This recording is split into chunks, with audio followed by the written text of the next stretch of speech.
ఒక రేఖ రాసి పంపుతాడు. చేతిలో ఉంటది. సన్యాస రేఖ. అది ఉంటే ఆయన సన్యాసి. ఇక భోగికి చక్రాలు ఇస్తాడు. ఇక్కడ ఈ ఫింగర్ అండ్ చివర్లో చక్రాస్ ఉంటాయి.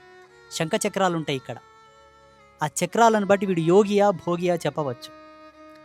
ఇక అఘోర ఎట్లయితాడు, అఘోర అవడానికి ఇక్కడ రాసి ఉంటుంది. ఇట్లా కొన్ని శకునములు, కొన్ని లక్షణాలను, అవయవాల అమరికాలను పెట్టి పంపారు.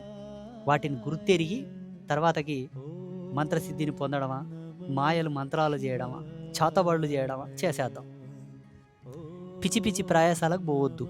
అంతకుముందు వచ్చిన సూర్యగ్రహణానికి ఒక ఆయన ఎవడో పిచ్చోడు చెప్పిన మాటని ఏదో శ్మశానంలో కూర్చొని ఏదో చేయబోయాడు.